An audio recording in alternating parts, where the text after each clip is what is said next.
All right, guys, we're here. We're live. Welcome to a new Poker Live podcast. We are live streaming right now. My name's Joey Gramont, aka Chicago Joey. I'm joined today by, I feel like we've been having some real legends of online poker passed on recently. We had Raptor on, we had CTS on, and right now, I don't know if you guys have ever seen his face before, but I'm pretty sure a lot of you guys have heard his voice. If you've watched any Deuces Crack videos or just watched videos in general, like this guy's voice is in my head pretty strongly in the past. And when I heard it today again, it brings back old memories. I thought Deuces Crack, spending hours learning, getting better, working on my game. I still get that sometimes from random people at poker tables in Vegas. They hear your voice and they're like, wait a second, I recognize that voice. They're like, wait a second. Well, of course, we got FoxwoodsFiend, a.k.a. The Evils, a.k.a. Vic is God, a.k.a. Ariel. Schneller. What's going on, man? Not much. Just chilling. Just chilling. You're currently living in the magical city of New York City right now. Is that correct? That's right. In Brooklyn, Greenpoint. Brooklyn, Greenpoint. I don't know how to decide. I don't know how to figure out that from.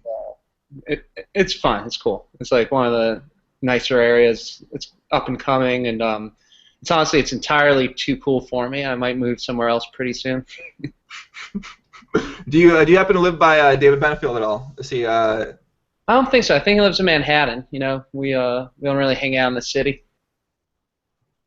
Oh yeah. See, us New York City noobs, I guess we can't quite put together where we think. I mean, I know I personally think Manhattan and Brooklyn. I guess I actually know they're not by each other. So never mind. Maybe I'm not as noob as I might think. But for those people that don't know who FoxwoodsFiend is, I mean, God, you got a pretty epic past, man. You're making me feel old, Well, you're certainly not old. I'm pretty sure you're younger than I am. How old are you right now? 31. You're slightly older than me. Wow, I guess we're both old, brother. Okay, we got to face it. We're a little bit old. Okay, so FoxwoodsFiend, he used to. When did you start playing poker online? I started playing online 2004 or so, but I was just constantly busting my bankroll, and I wouldn't say I really was much of a known factor until 2006, and I kind of started jumping into high stakes and making a name for myself like 2007, 2008 was probably when most people have started hearing about me. So you started playing 2007, 2008. All right, you started making a name for yourselves rather, and then. I guess what was like the point that you started becoming like a fixture at the high stakes games on Full Tilt at the time? Probably around 2008. 2007, I was living in a house in Vegas with Krantz, Flawless Victory, White Lime, and I was kind of like the little brother of the group because they had not busted their bankroll over and over and over, so they had money to play with, and they were playing the nosebleeds back when 200, 400 was first coming out, and I was kind of like a member of the posse and playing with them and taking pieces, small pieces. But then I don't think I really came into my own until about a year later. I finally got my act together, started building my bankroll up, and doing really well, 25, 50 plus. Mm-hmm. Did you play any PLO for the most part, or was it most of your play at No Limit Hold'em? Most of my play was like no limit. My specialty was heads up, and I was pretty good. I had a lot of success in six max, but heads up was really what I was best at. And the last year or so of my poker career, I kind of started transitioning to PLO because I didn't want to go down in stakes. I didn't have the work ethic because I knew I was on my way out anyway, and I wasn't getting much action in heads up. So I just decided to try PLO because at least it would be interesting and I could, learn a new game.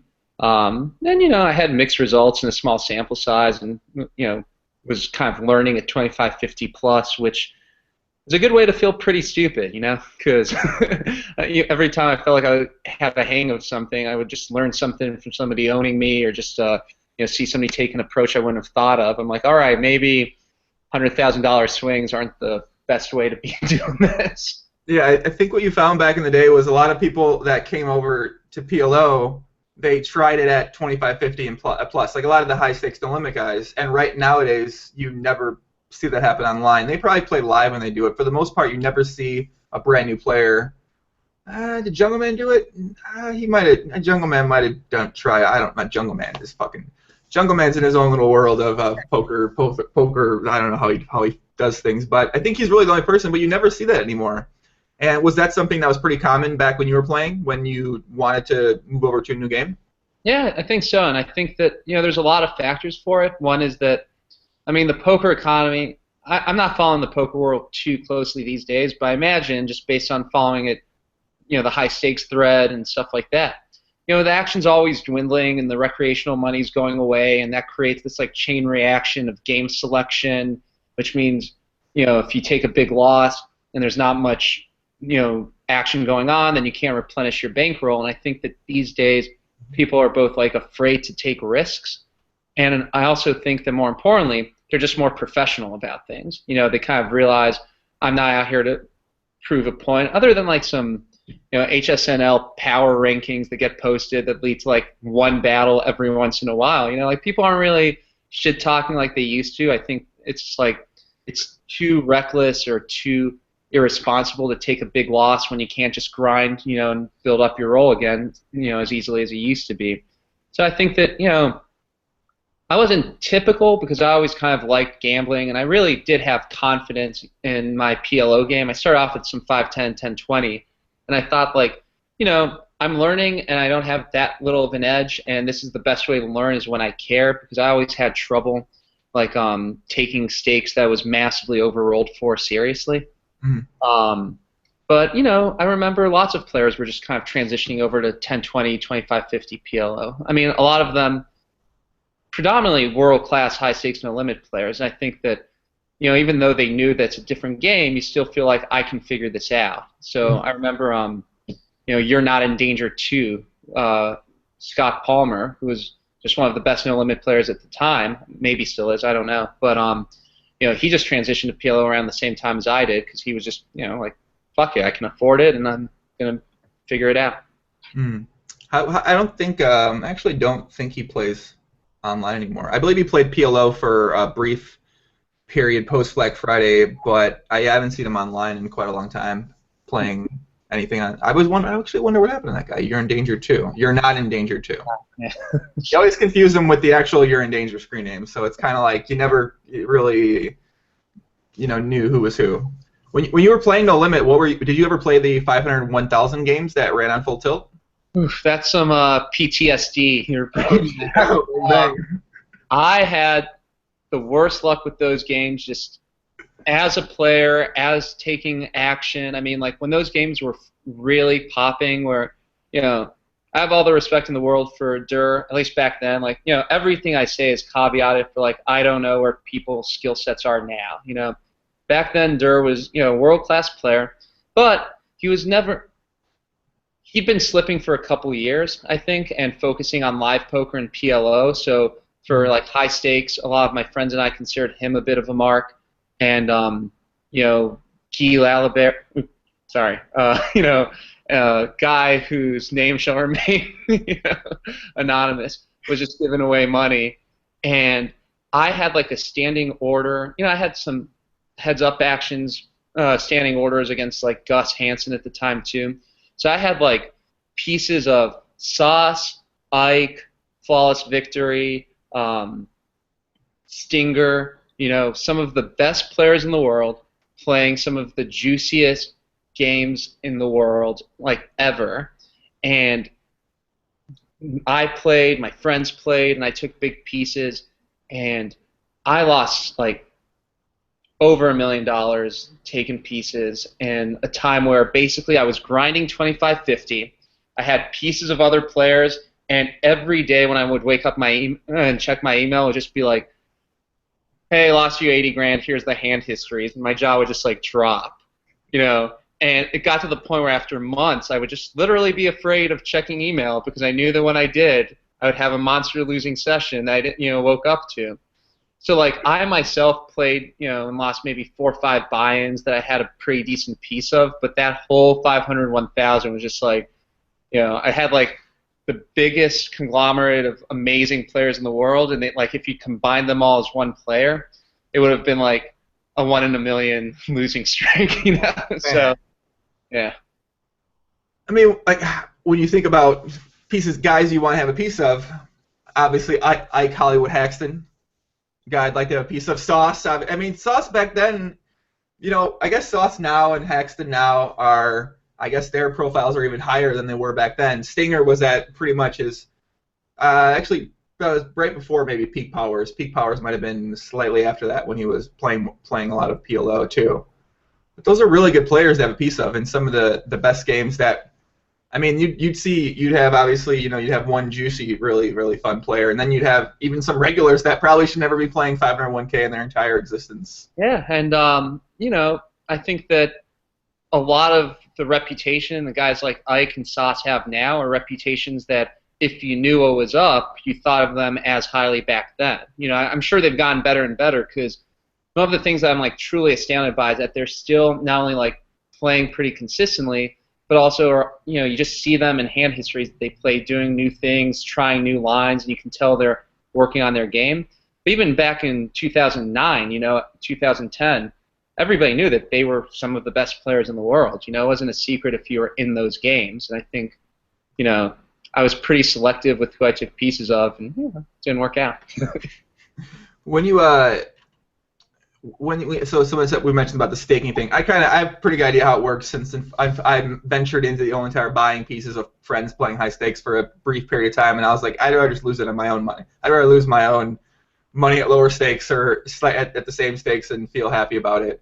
So standing order meaning how does that work? You wake up, like how does the whole entire thing function? Everybody was just clamoring to play in the game, so they would, it's hard to raise $100,000, or it was back then, for one buy-in.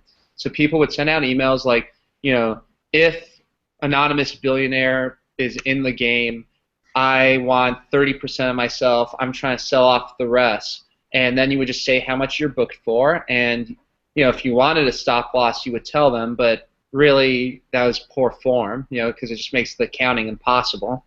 So you would basically say, like, yeah, I'm good for 15%, and anytime you can get in a game with him, I'll take 15%. With Stinger versus Gus, I would take, I think 5 or 10%, a small amount.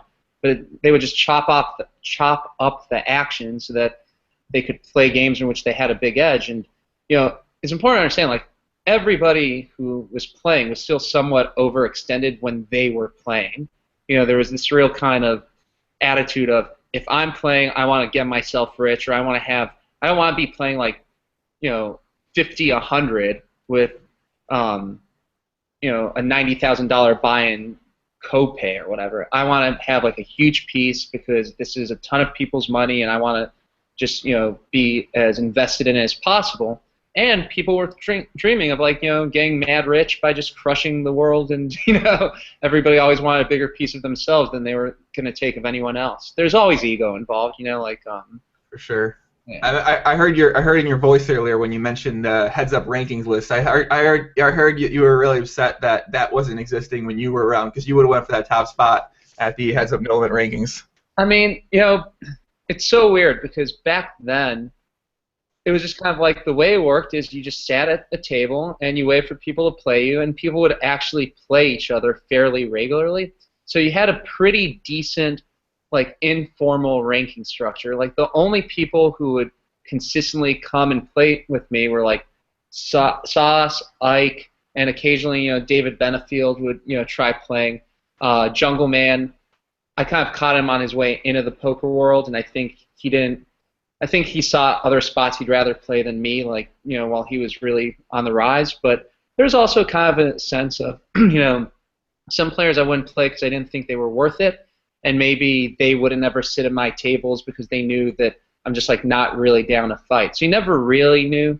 The fact that only a few people bothered to sit with you, if that meant only a few people were willing to play with you.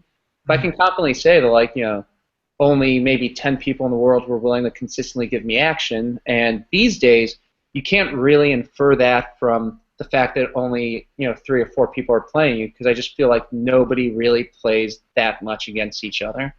I'm not trying to, like, knock it and make it seem like people these days have no heart, but I just think people have more sense right now. Like, they have other things going on, and they don't feel like spending all day in this, like, high variance battle just to figure out who has, like, a really small edge after they play, like, an absolute ton.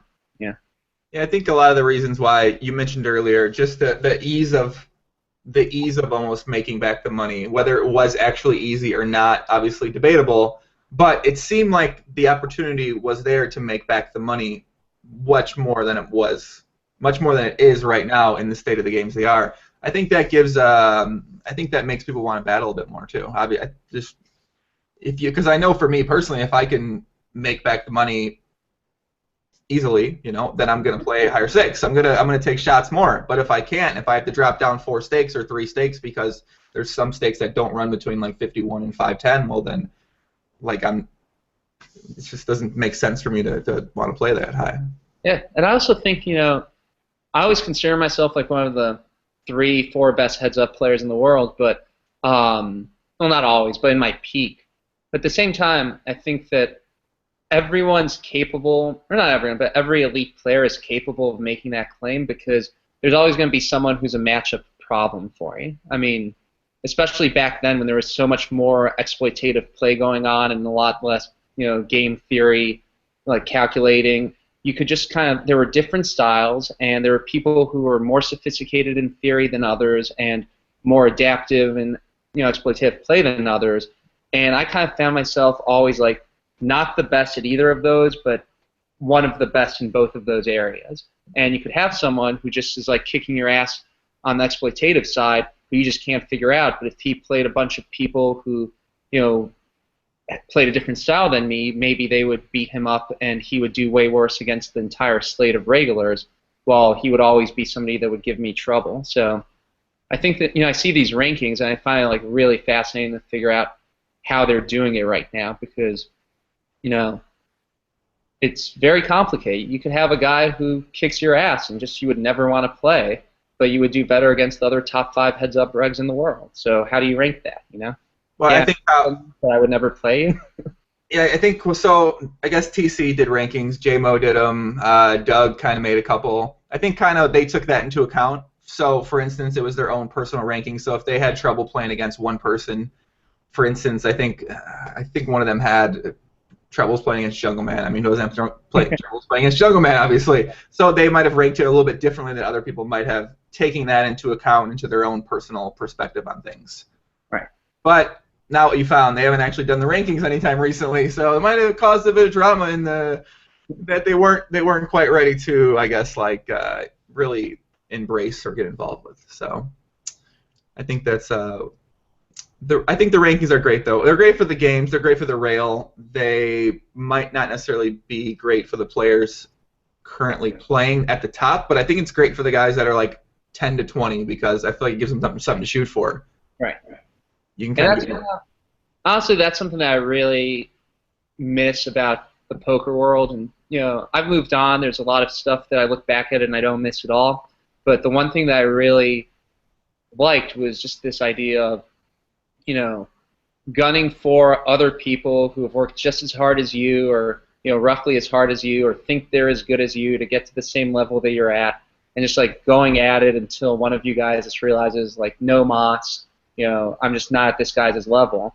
And I think that I never played anyone that I thought like, I'm just not at this guy's level, but I did play people who gave me doubts about whether I was better than them. It's not like I just always thought I was the best in the matchup. And I also like beating up on the people who thought that and who were way off. But the thing I most enjoyed is the people who thought they were like as good as me, and it wasn't ludicrous for them to think that, and then eventually they would stop giving me action. Just that testing yourself and figuring out where you're at, and the combative element of it, and kind of having something to aim for, always having someone out there you want to beat who you haven't been able to beat, and always wanting to like make sure that you're not that guy for somebody else and that you're staving off challengers.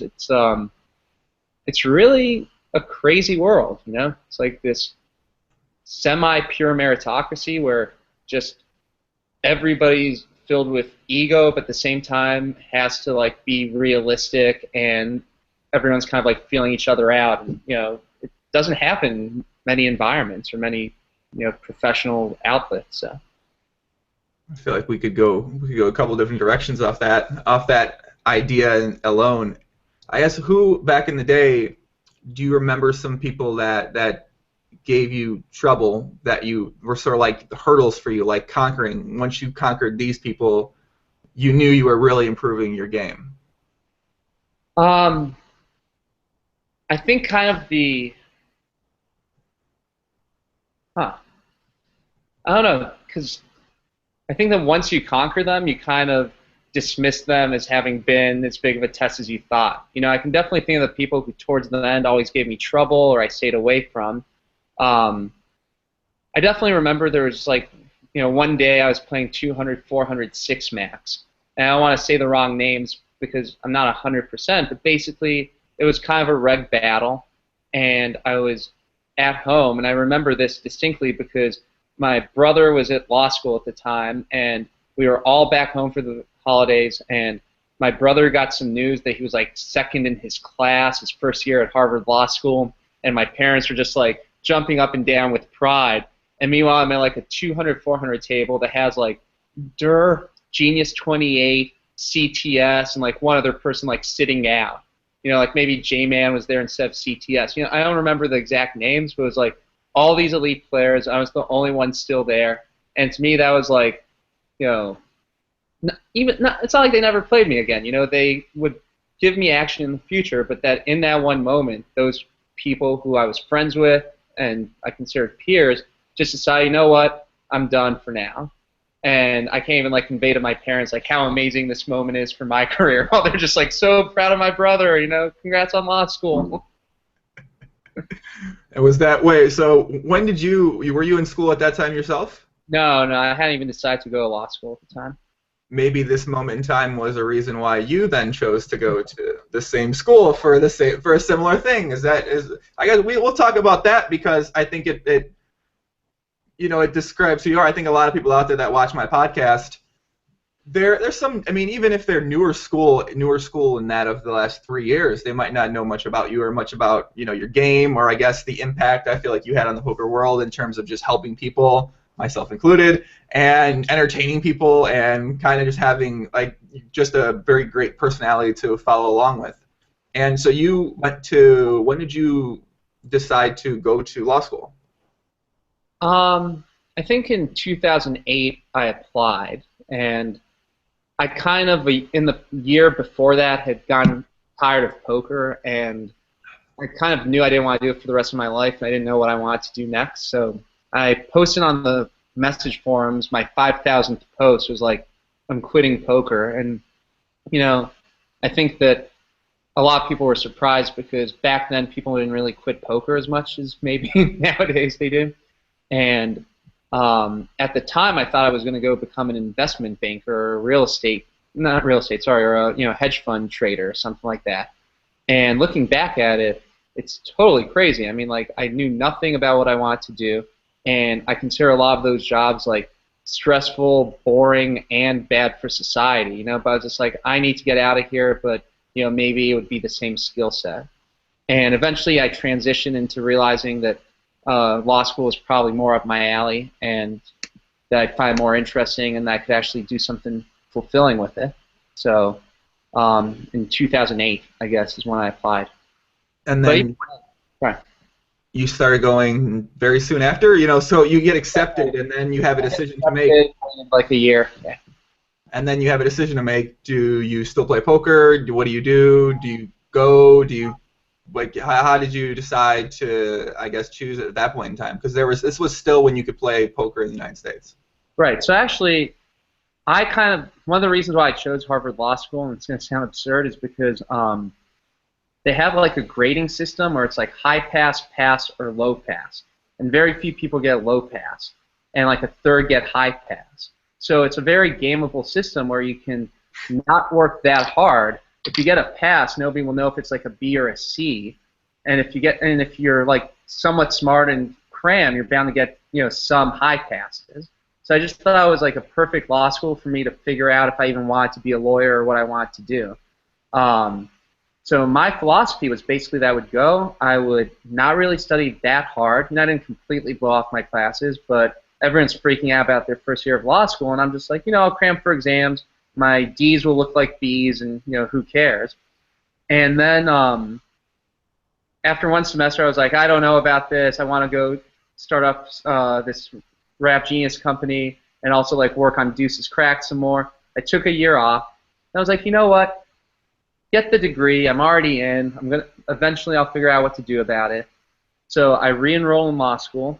My second semester of my first year, which is like the notorious, terrible, hard work part of law school. And then with 2 weeks left in my semester, the government bans online poker. You know, Black Friday happens. I'm just like, I was in a relationship, I was at Harvard Law, and I could either like leave the country to go play this game that I'd already kind of gotten tired of, or I could just bail. And, you know, it just made a ton of sense. Like, Black Friday in a lot of ways came at a terrible time for me, but also in terms of finally solidifying my very long, gradual exit from the poker game. It was pretty much, you know, perfect time. Would you sort of look at it as a blessing in disguise in a way that you could kind of now dedicate yourself to finishing law school or doing well in law school? I really do, because right now my profession, you know, I'm a public defender and I do criminal defense work for poor people who can't afford lawyers, and I have like really strong thoughts on just how fucked up America's criminal justice system is, and I just love my work and I find it interesting and rewarding, and I think that if I hadn't decided that's what I wanted to do, then by the time I was interviewing for jobs, I wouldn't have had my internships or my, you know, recommendations lined up. And I really think that Black Friday came like about as late as possible for me to still figure my shit out. And you know, I just really love what I'm doing right now. So, you know, Black Friday is, you know, I realize for a lot of people it's just like a source of just terrible stress and agony. And, you know, I had a lot of money locked up, and I also spent a lot of time trying to figure out what I was going to do. But in terms of just, you know, how it helped me transition to what I think is, you know, a happier, healthier place, yeah, really, I mean, right on tax day probably wasn't, you know, the perfect timing. And I was going through some family stuff at the time. Oh, sorry, let me get my charger real quick. I'll be right back. No problem, guys. As always, we are live streaming this on YouTube. Any questions, comments for me or for Ariel, let me know. Ariel. I think Ariel is the female way to say his name. We got Josh. What's up, Josh? Puppy. What's up, puppy? Subscribing is real. Professional. Greg, Noble, Ashley Delaney. Greg, how'd your job interview go? Let me know. I know you were drunk last night in the chat talking about your job interview today. You were really excited about that. Matthew Dent. Guys that don't know, for today I started I'm doing a 750-day challenge on streaming PLO on Twitch. Today was day one. I'm going to talk more about that tomorrow. Sorry about this, guys. You say your first name Ariel? It's Ariel, but it gets butchered so much that, you know, I stopped caring. Okay. Greg says you were offered a job after the podcast run good. Greg, congratulations on being offered a job. I'm very happy for you with how drunk you were in the chat last night and spewing off random craziness, man. Sorry, guys. Give me 1 sec. No problem, man. Take your time. Take your time. I'm gonna go off screen so you don't witness this. CG, what's up, CG, puppy? Where's the comb? I don't know where the comb is for the hair, guys. I apologize. And by apologize, I mean, what can you do? All right, we're in action. We're back. Yeah, but anyway, you know, Black Friday was, you know, I think that I wouldn't be surprised to find out that there were a lot of other people who kind of, at the time, freaked out about it, but then, you know, got out of poker because of it. And I think that's a very interesting dynamic, because I think that, you know, the poker lifestyle is like really tough to get out of, but I think also just the nature of the job, the stress of the swings, you know, you're always going to have doubt about whether or not you're still playing at the level you expect of yourself. Life can be kind of sedentary or, you know, lonely, and, you know, that's the downside. There's obviously like a ton of upside, you know, like it's a game you love, you're your own boss, you make money, but I think that for people who kind of get tired of the positive and the downside starts burning them out, I think it's just so hard to like transition, because whatever you do in the next step of what your next chapter is, it's just going to be so shitty. You know, it's like you have to start grinding to learn this whole new thing or to pay your dues in some new enterprise, and your opportunity cost or what you're giving up is just this, you know, way more day-to-day comfortable and easy lifestyle. So I think a lot of people are in that like middle zone where they want to get out, but it's like their immediate options are too shitty, and you know what they're giving up is too good. So I don't know. I think that Black Friday for a lot of people just forced them to make a decision. Yeah, I think that's a pretty accurate way to describe it. And some people, I guess, you know, you take a look at someone like your situation. You're in law school. You have a pretty bright future for the most part ahead of you if you stay on that path. And I think what happened with a lot of people is they didn't have much. They didn't have anything else to really go to or kind of like pursue now, and they literally were starting at zero, trying to grind to learn something new. And that's just terrifying. I mean, I can't imagine what that was like. You know, I had my safety pad already like built, and I was, you know, ready to move on. But yeah, I truly don't know how a lot of people, you know, handle it. Like, I realized in a lot of ways, like, I already built my bankroll up, and I was lucky enough to have, you know, have had too much pride to drop out of college when I wanted to. You know, like, I didn't want to keep going, but I was like, you know what, I'll just keep it up, and I just kept my options open, and it worked out. Yeah, I've actually, you know, I feel like I haven't read many stories. I haven't seen many things written about people who, I mean, you read about guys who've had success post Black Friday who relocated. Like, I mean, for me personally, that was the best thing that ever happened to me. I got to live around the world. I finally really focused in on my own game and had, you know, the type of success I always wanted to have. But I feel like I don't read about the people who's couldn't relocate because of family, or whether they couldn't, you know, they had a house or they had these obligations. It's just, you know, I'm really curious, like, what happened to some of those people? Like, what are they doing now, and how did they manage to make their life better for themselves? Or, you know what I mean? I'm just, Yeah. I wish there was a place to like read those stories. Yeah, obviously not too many people are, you know, volunteering to blog or post on the forums about just like how their life used to be pretty sweet, and then it was devastated in this like really banal way that forced them into a life that they, you know, wish were like it used to be. You know, it's not some. There's going to be a real selection bias with who talks about or writes about, you know, how Black Friday affected them. Yeah, sometimes you get the people who are very over anxious to just share everything. They think it's like it's almost like people can learn from their adventure, sort of thing like that. But I think people are going to be hesitant to really open up about it too much. You used to blog pretty often on Deuces Correct, right?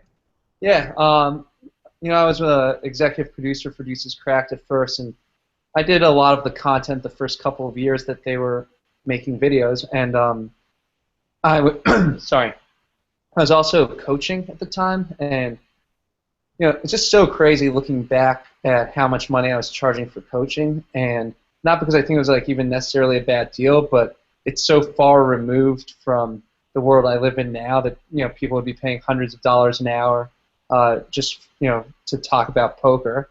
But at the time I was sorry, I was trying to build up my brand, and also just found it like an enjoyable outlet. I thought that it was a good way to keep from stagnating personally and to keep some creative juices flowing, and also just to chronicle my life so I could look back at it and see a chapter of my life that I kind of realized at the time was insane and fun and interesting, and something that, you know, a lot of people would have trouble really understanding unless there was some sort of record of it. I almost thought of it as like a, you know, memoir of sorts. So do you ever look back on your blogs now, or read something or watch a video, and just to like kind of remember or relive it or anything like that? You know, not as often as you would think based on what I just said. I know what you said. I'm like, well, maybe you enjoy, you know, reading the stories. So I mean, I checked it out a couple months ago. The blog's actually down. I don't know, like Deuces Cracked. I don't know what they were doing to maintain it. but they're not anymore. So there's like some Google Cache blog posts, and they're hard to like search through. So I read some of my more recent posts, and it's kind of funny because you can tell your voice from 6-7 years ago and the stuff that was affecting you or bothering you back then. And I did find it interesting, but I just I'm busy these days. I don't. I should probably go back and look at it some more. You actually mentioned you're starting a pretty important trial in a couple of days, right? Yeah. So I have a case on Thursday. I'm not the lead attorney on it. I've only been in the public defense office for about 1.5 years, and you really have to work your way up before you can do the really serious cases. But I'm helping out a attorney in a case where my client's facing life in prison, and I'm going to get to do some of the like jury questioning and some of the cross-examination. So kind of pretty big role in the trial, but not like I'm not doing the opening arguments or the closing arguments or the really hard parts of the case.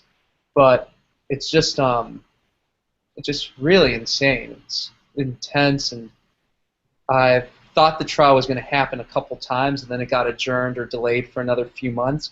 So I've already a couple times been like gearing up, getting ready to go, and it's this kind of I honestly, this is like the only thing I'm doing with my nights this week, other than just like prepping and going over everything for the trial.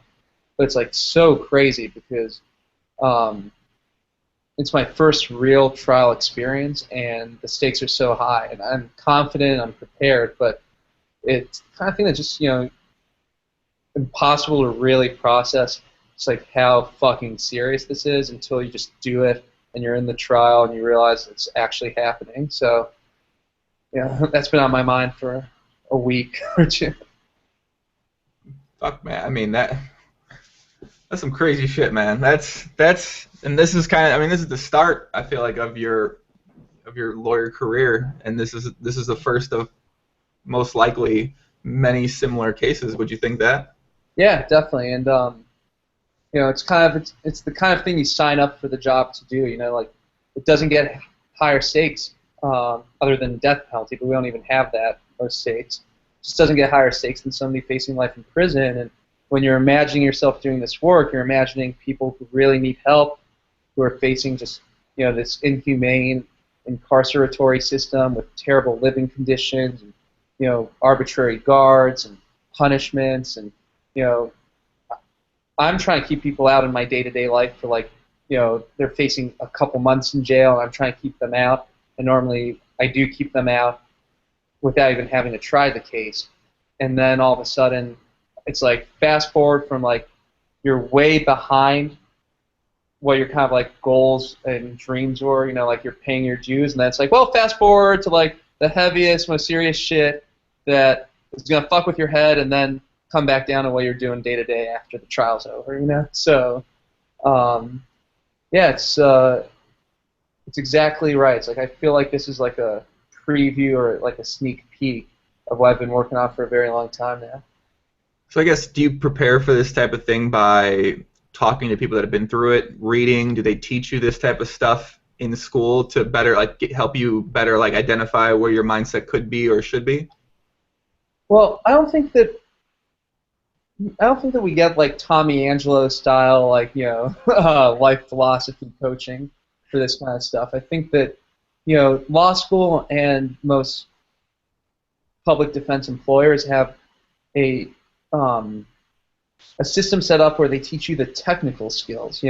Like trial work is extremely complicated. There's a million objections you need to make, and a million tactics for getting testimony out of people who don't want to give it to you. There's all these psychological issues of like you always have to remember the way you're doing might make the jury feel one way or another. So you're balancing these like tactical, strategic, psychological dynamics, and they're pretty good at teaching you how to do that, or at least giving you a building blocks and basic vocabulary so that you can like develop on that. And they're pretty good at like inspiring you and kind of making you realize that what you're about to do is we're going to go fight for the little man, and we're going to go represent people who have no one else on their side. So they do a good job of instilling a sense of mission. But in terms of how to cope with the fact that you've got just all this responsibility on your shoulders, not even just with trial work, but even with the less serious cases. You have clients who, you know, basically, as long as the case is open, they can't find a job or they're homeless because of temporary restraining orders. And just even day-to-day figuring out, like, all right, I'm getting a call from a client like 9 p.m., and I am not able to really help him or her out right now, but, you know, he or she is just, like, absolutely losing their shit, and tomorrow I've got to take care of that, but I also have a whole bunch of other tasks. And how to balance those kind of psychological pressures and then the huge stakes of what's going on for your clients is just something that, you know, I try doing yoga, I try working out, I go to mental therapy. Just, I mean, I'm Jewish, you don't really need much of an excuse to do that, but I don't think we really get trained in how to just like steel ourselves for that. Sounds like something you just got to do. You just got to, if you choose to do it, you got to just get a sample size under you and just experience it and see how you come out at the end of it, and then figure out a way to better, you know, figure out a way from there. Obviously, you got to hope that you're smart enough or you're aware enough to be able to realize, okay, maybe I should start thinking about it like this or start thinking about it like that. Or right, and I guess it's funny because I never really thought of the analogy, but it's kind of like in poker how it's like, well, I'll just keep playing, hoping I'm good at it, and if I'm not, I'll find out in a million hands, you know? It's like, and you have like faith in your history or your, you know, intelligence, or, you know, the fact that you have like certain positive feedback keeping you confident, but really it's, you know, it's with trials also and just this type of work, you know, you're just like, well, you know, there's no way to really know if I'm cut out for it until I've tried it and risk just like terrible loss, you know. And with that said, I am very confident. I do think I'm extremely like capable, but I think that no matter how confident you are, as long as something's new to you and requires like a large sample size to figure out, there's always going to be some sort of nagging doubts. Epicurus in the chat, one of our most regular viewers, asks, what if Ariel had to defend someone who he actually believed was guilty? Would he feel any sort of moral dilemma about doing that work, or does he just believe that everyone has the same right to a trial? I don't even think about it as like everybody has the same right to a trial, because, you know, I believe in fighting for my clients. And I think if you just view it as a right that they have because it's this, you know, technical or, you know, structural thing that, well, we want to make sure everyone who gets punished is guilty, so we'll give them some lawyer. Like, I think you're going to do your clients a disservice. I think that you really have to just really want them to win, not just feel like, well, this is my role to help them out.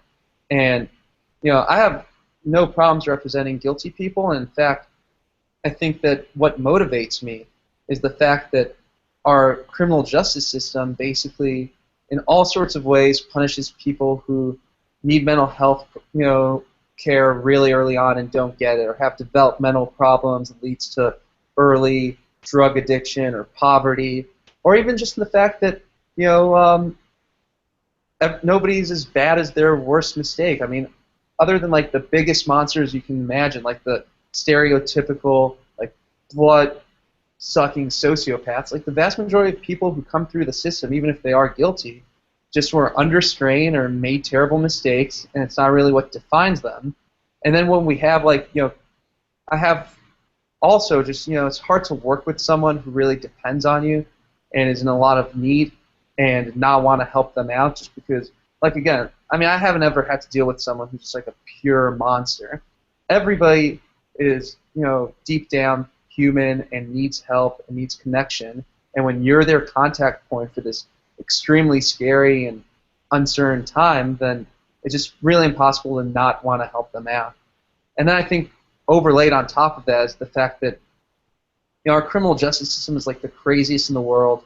It'll punish people way more harshly than any other system, and because of that we have these mass prisons where they're just overflooded with people and they don't have enough resources to provide adequate security from assault and rape, or to provide adequate medical care or mental health care.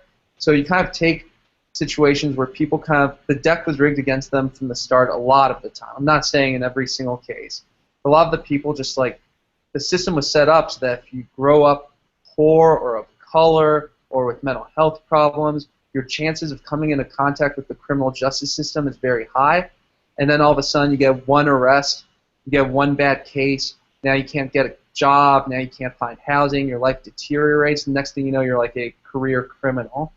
And so we kind of set people up in these kind of situations, and we have a system that doesn't really provide the kind of support for people, for poverty-stricken communities, and I think is like more overtly racist than a lot of other countries.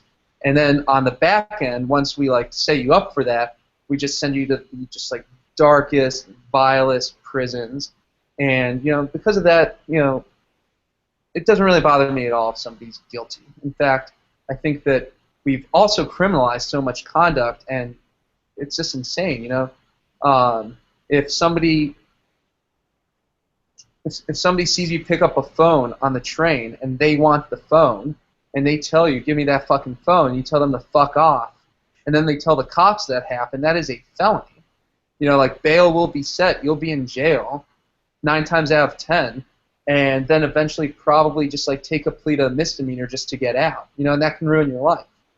So we've just set up the punishment so high and made it so trivially easy to meet the technical aspects of any given crime that like the criminal justice system is just an insanely efficient way of just destroying people's lives. So what made you want to get into this? I feel like when people are especially in like they think about their life they want to have, they kind of think of, I guess, sometimes fun and vacations, and like this seems more like it's not much fun in a way, challenging, definitely a high sense of accomplishment. But I mean, when did you start thinking about wanting to do this, and I guess why? Well, first of all, it is fun. Like I do love my job. It's not like I just like it for the struggle or for the cause. I think that a public defense community is one of like-minded people who are just interesting and inspiring and just cool people for the most part. So I just love my coworkers. I love my clients. I think that for every dark story there's something hysterical, or just you see this whole part of the world you otherwise wouldn't really interact with much, and you realize how much you don't know about life and how much you're learning from your clients. And just day to day, just funny stuff happens. Like people are interesting personalities, and I'm working with a bunch of people and meeting a lot of characters. But basically, what first made me decide I wanted to do it is that I was in law school and I was working for this organization in law school, just like on the side, and we were representing inmates who were charged with violating prison rules. And when you're charged, you get a disciplinary hearing, and it's like rigged. Like the person doing the disciplinary hearing is a former correctional officer, and the correctional officers will get in and say like, yeah, and then they'll like spit some obvious bullshit, and you'll point out it doesn't make any sense, and your client will still get punished, and the best you can do 9 times out of 10 is just convince this hearing officer that this is such bullshit that maybe he should go easy on the guy. And because of that, I started working with clients who were in prison, and I started to respect so much, what they're going through and how strong they were, but also how like cruel and arbitrary the rules they live by are. Just how once you're there, you have like no rights. All it takes is an accusation of pissed off guard, an abusive guard, and you're in solitary confinement for 6 months for something that's obviously false. I had a hearing where both officers who were there said entirely opposite things. I was like, come on, like, which one is it? They're obviously both lying, and the guy still like got 3 months in solitary confinement, which is torture. So that got me realizing like how fucked up our prisons are. And then I did an internship at a public defense office and just loved it, and knew that I wanted to do this work. Is there like you mentioned there's like you really enjoy the other public defenders. Is there like a 2+2 for poker defenders? Is there like are there coaching sites? I mean, this might exist. Are there coaching sites where people do coaching? They charge. I mean, is it anything like how poker works? No, I mean there's training institutes where you learn like trial skills, and there are email listservs where people like stay in touch about national issues that affect the battle against mass incarceration. But honestly, like we're all too busy, and we're all working really hard, and we have our own like in-office support staff and support system. And on top of that, everything's different from one state to the other. What might get a guy a felony with like 20 years in prison in New York might get somebody, a drug treatment program in Massachusetts. So it's very hard to really other than trial skills, which you go to some institutes here and there, it's hard to have a national strategy discussion. Chisness asks, "What's up, Chisness?" Yeah. What's up, Chisness? I'm gonna have Chisness on a podcast when he comes back to Chicago in a couple of weeks. He's in Israel right now. You play with Chisness back in the day at all?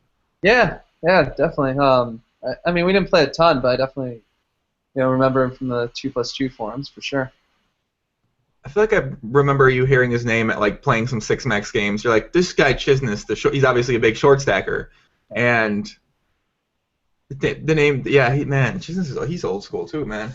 But he has a question: how rare is it for lawyers from Harvard, from your law school, to do this, to do public defending? He says, I assume the pay is probably a good amount lower.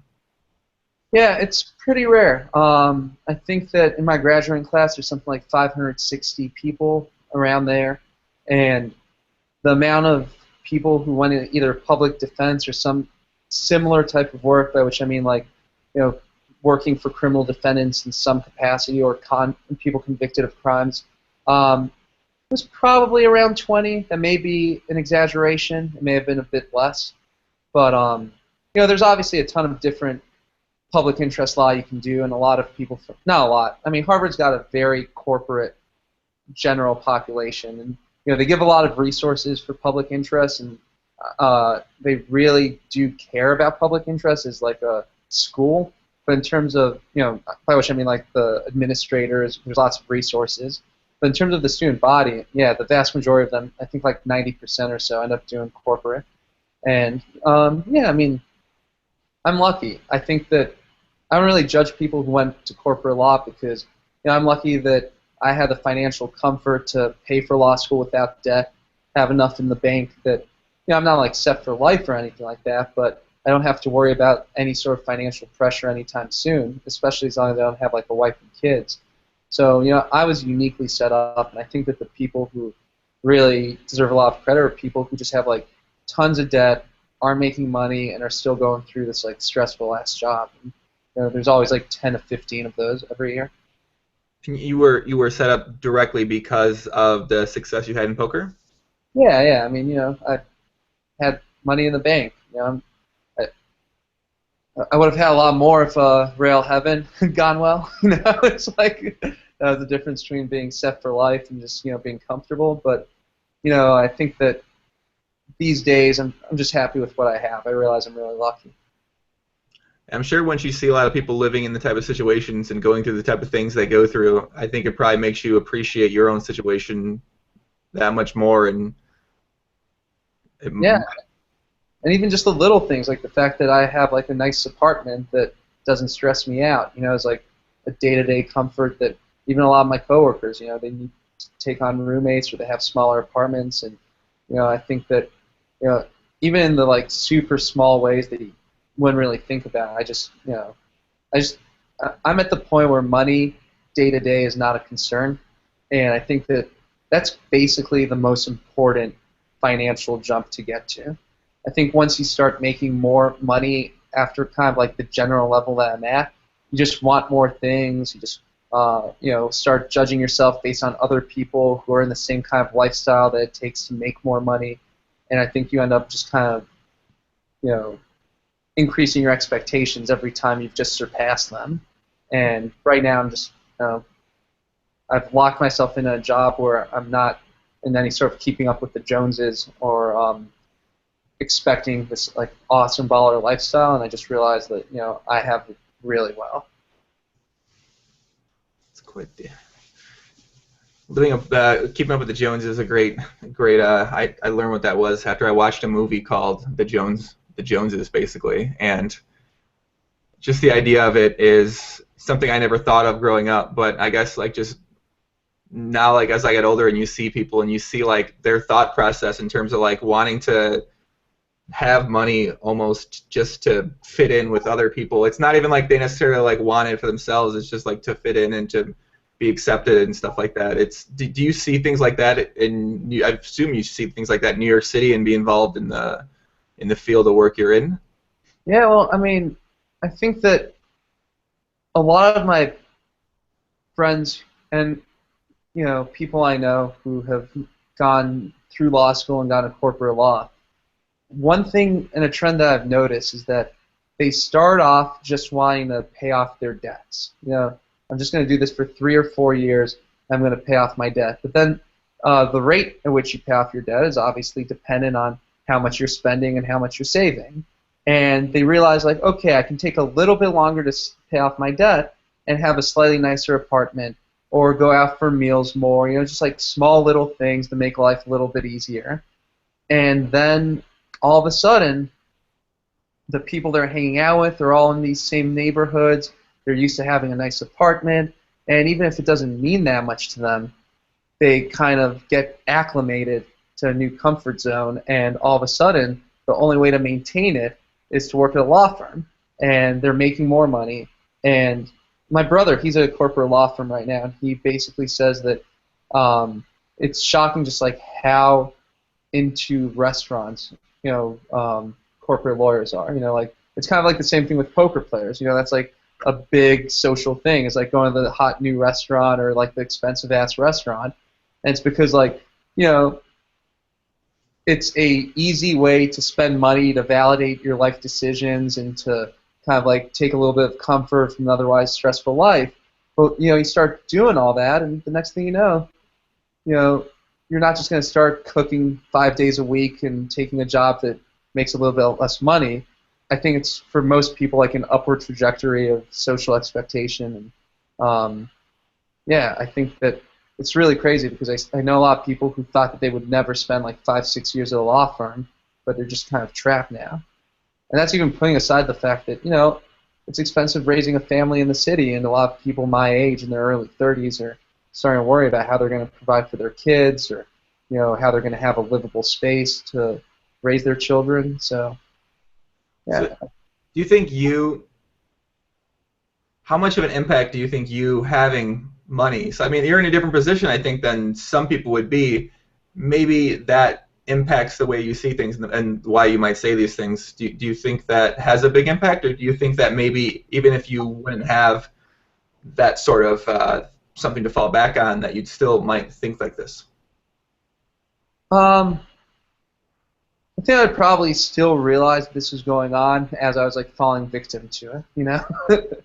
I think I'd just be like trying to pay off my debt and then not want to like cut back on my lifestyle because I'm probably spending money at an unsustainable pace now, right? Like I don't think I can live 30, 40 years the way I'm living right now, but I'm gonna cut that down to like 15 to 20 and figure it out later, and not really like start tightening the belt strap, So it's kind of like in a way you're doing what some other people do, except they're gonna figure it out in a year. They need to figure it out soon. Yeah, I just have more of a margin of error, or more time to figure it out. I mean, I think it's like really cool to see when you see people who've took their poker winnings, went on to something else, and I think that's what kind of some people almost somewhat dream about is like, I hear a lot of people say, I want to make enough money from poker to get out and do this, or to be set, or to do something else I'm passionate about, or I enjoy doing, or I'm making a difference. And seems like that's kind of exactly what happened with you. Yeah, I mean, look, I would like to make a lot more, I'm not going to lie, but I think that I'm happy with what I have, and I think that the reason why there's kind of that striving to get out for a lot of people, like I want to make enough until I'm set, is because I think that it's really hard to make like, baller set for life money off of poker. I mean, obviously you can make some millions, and only like a spoiled asshole would think like I am not in a good situation for my long-term planning. But I think that a lot of people, they start off poker, they're like, don't have much money. They figure out that they can make money, you get that taste of money, and it's motivating you, it's inspiring you. It's also like correlating with success and positive reinforcement, and you just have these like big dreams because like when you're broke, it's like having like $100,000 is like baller fucking status, and then you get to $100,000 and the whole world's ahead of you, and you start thinking like I'm gonna be so fucking rich because you don't know what really rich is, and then you get like kind of rich, and you're like, fuck. Like this, it's like I just kind of assumed like this is, the world is mine. I'm gonna keep on just taking over the world, but there is kind of a cap on how much you can make in poker, and that cap is not that high from like a real world, like rich people would laugh at poker players, like the vast majority of them, And I think that unless you're someone who can just crush the Macau games and really, beat those super high stakes, eventually you realize like, all right, time to start toning down my expectations, because you set yourself up to fail, and all of a sudden you're like, well, now I have to deal with what is enough. And once you start having that discussion, you're like, maybe I want to get out of poker. I think I've got it. You just literally walked through my whole entire thought process from 2007 to this year. That's so. You literally like walked like step by step how I started off with having no money, kind of growing up, and then you kind of grow up and you have that, reach that 100K, and you're like, I'm the richest person. I mean, even like when I first, it's like.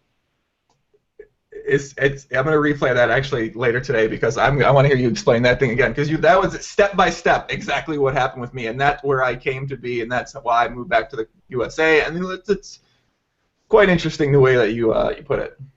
I remember when I hit 100 grand of like pre-tax, just like if you added up the amount of money I had in my account, so it was 100 grand. I didn't even have 100 grand to my name. I just like, in theory, could like flee the country with $100,000.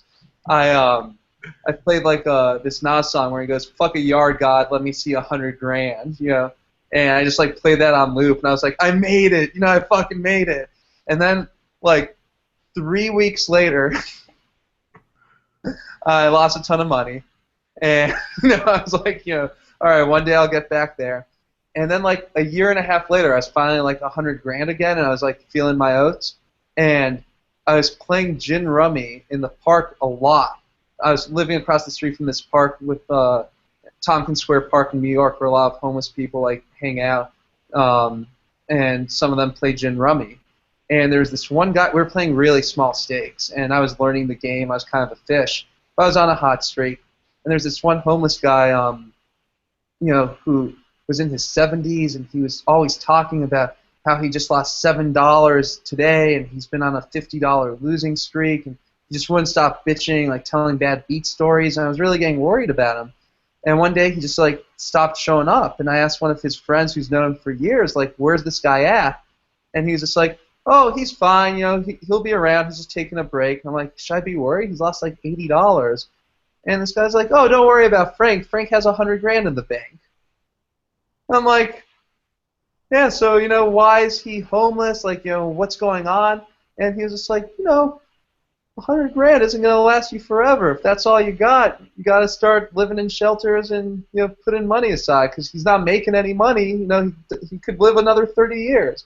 And I was like, literally, I just reached back to this, like, moment that for a year and a half I'd been clawing back to, like, I am fucking rich. And then it turns out that like you could be 70 with this much money with not much of your life ahead of you, and it's like nothing in New York, So.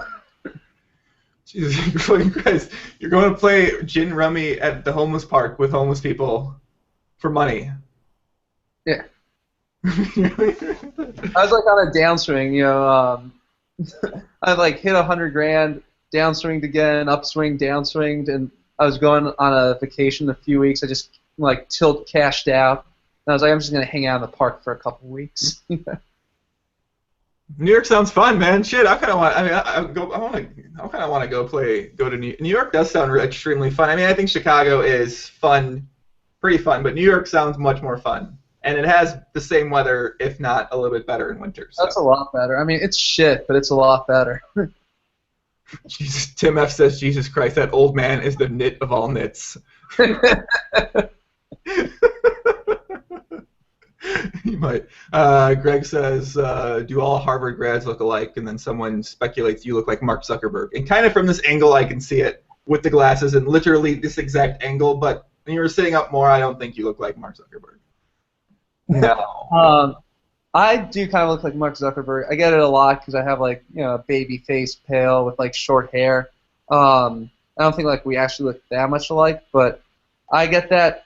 Honestly, This is not to be taken in any way. This is just a true fact about where I've gotten this the most. Is for a little bit I was playing in this poker game in Koreatown, and the the Asian poker players in the game just would constantly talk about how much I look like Mark Zuckerberg. And I think, cross-racial identification is a very tricky thing. That's something that comes up in trials a lot. Like when you're trying to tell the difference between people of different races, it's just, harder across all settings. But, I showed up to this game in Koreatown, and, people were just like, I actually had some people convinced I was Mark Zuckerberg. I just troll them, and people believed it. But most Harvard kids do not look like Mark Zuckerberg. Most Harvard kids, basically look like bros.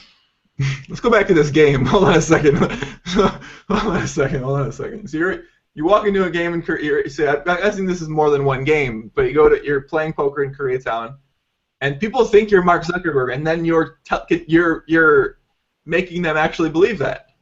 Yeah. Basically, there's just a couple of people that they were so. I would try convincing them I'm not Mark Zuckerberg, and they kept on joking about how I was Mark Zuckerberg.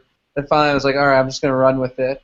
And it was just little things I check my Facebook app, and they'd be like, hey, what's going on, Mark? And I was like, oh, just adding some new features to the site. I had a call. I actually made this one hero call against one of them where I was like, well, what's $1 billion minus 80? I called $80 and showed King High and won, and I had them going, but I think that I think they were pretty gullible idiots. It's so outlandish that Mark Zuckerberg would be playing some a 5-5 PLO game. Have you ever gone to Macau and played any live the Macau? Yeah, I went to Macau in '09 right before it blew up. There was still a little bit of, or back then there was a little bit of high stakes action, but it was nowhere near what it was now, and it wasn't even running when I went there. So you kind of missed the 501k of today's times, the Macau games. Well, I guess the 501k of today's times would be the live high stakes private games in LA, where people are rumored to win millions and millions of dollars. I guess those might be considered the highest it gets. I don't really know. I don't know too much about I just hear all stories, and I hear secondhand or what exactly happens. So. And there's some crazy stories about people I used to play with all the time who were just vanished from the online scene and then just made an absolute fortune in the live games. I'm just fuck. I'm on the other hand jealousy, and that could have easily been me, and that must be a crazy fucking life. But on the other hand, I hate live poker. I would have just wanted to kill myself after a month. Can't imagine doing that. To play till 8 a.m., wake up, try to work out, get called for another big game. The grinding, the fish scene of a live poker world. The politics of keeping the people who can get invited to the games happy, the having to deal with asshole douchebag fish and asshole douchebag pros. Not that everyone is like that, but just the idea. I briefly tried getting them the private high stakes world in Vegas through the Kenny Tran type games. I just the people who have it in them and who've made their millions out of it, God bless them, but I really just think it would be a miserable process. Couldn't you be setting up some sort of deep strategy right now to get involved in lawyer poker games? Yeah. The thing is, the lawyer poker games that run regularly are almost always small stakes, are the ones that I know of. And the lawyer poker games that are high stakes are just kind of friendly games. They don't really know anyone who plays in them. I'm sure there's some fish cake infested or games that I don't know about, but I don't know about them. So you got to infiltrate the web, the web of the lawyer poker players. If anybody out there watching this podcast has any leads, tweet at me. FoxwoodsFiend. I'll give you a cut. All right, we gotta find your fee, guys. You want to make some money? I mean, people are always looking to make money out there. What was that comment Roman made? Roman said when you were talking about the lawyer stuff, he said, "Wow, I'm gonna send this to my lawyer friends. IMO United States needs guys like you." Ah, thanks. Is that the same Roman from back in the day on the Poker Stars and 2+2? I don't think so. I don't think that's Roman, but it could be. I mean, he's got the first name. I don't know Roman's last name, so I don't. It could be. Shout out to Roman, man. Birdman says, "Do you think anyone smart enough to make it in poker these days could be earning a lot more outside of it, like investment banking, consulting, etc.?" Oh yeah, I think that's definitely true, but it always has been, and I think that well, not anyone, because a lot of making it in the professional world is a big part of it is kind of like self-branding, is like a hardworking, likable person, like the kind of bro the bankers want to hire, or the kind of like intense professional that demands respect and kind of like commands people's attention. And I think that a lot of poker players get into poker because they like the lack of structure and they like the idea that they'll be their own bosses. So I don't know that everybody who's smart enough, like dispositionally or temperamentally speaking, has it in them to succeed in the professional world. And also keep in mind it's hard because, a lot of people get into poker young when they're still forming their identities and they don't know if they have a work ethic. Like I never thought that I would have a real job because everything came easy to me growing up. I didn't have to work too hard in school, and then all of a sudden I'm making money playing this game that I'm good at. So you don't even know if you have it in you until you give it a try. But if you're just kind of a person who has work ethic, who's willing to pay your dues, who's willing to go to school and actually take your classes and go to them, which is a breaking point for a lot of people who end up being poker players, like there's just no doubt that there's way more money in investment banking. Now, does that mean that there are some people who would make a lot more money? You could be like on pace to be jungle man level good at poker, and maybe you would be a medium successful investment banker or like hedge fund trader. Like there's definitely possible that someone out there would do better at poker, but on average it's like clearly the case that going into finance would make you a lot more money, but it's also way more work, it's way less interesting. I mean, some people disagree. I think it's way less interesting, it's less fun, and you have to have a personality traits that are consistent with having a boss and having to go to work every day. So, it's not, if you're purely looking to maximize money, yeah, go to investment banking. I was getting convinced to get a job, but now you talked me out of it with all those other things, bosses and. Yeah, look, I mean, that's another thing I love about my job is I don't really have bosses. I have supervisors who kind of manage my workload and make sure that I don't do certain things I'm not qualified to yet. But in terms of what I'm doing day to day with my cases, I have people I can consult with, but no actual bosses. And I think that, I don't know, I would bristle at having a situation where like someone tells me what to do. I don't think that it's worth my time or that they're respecting me or even that they're telling me to do something that's good for the company. And to just have to do it, I mean, I think poker breeds too much of a sense of autonomy for a lot of people to go to just some standard cubicle job. Yeah, I guess unless you really had no other choice. I mean, if you couldn't win at poker, I suppose you could then go to a job like that and probably hate it, I assume. Yeah, but that wouldn't make you different than the vast majority of people who just never did poker in the first place, right? I mean, that's true. It's a really good. That's a really good point. You mentioned earlier that you were in a relationship, I guess, a couple years ago. But what's it like now? So you're not married, no kids, no related. You're just a single guy, New York City, 31 years old. Ladies, tweet at me at FoxwoodsFiend. What up?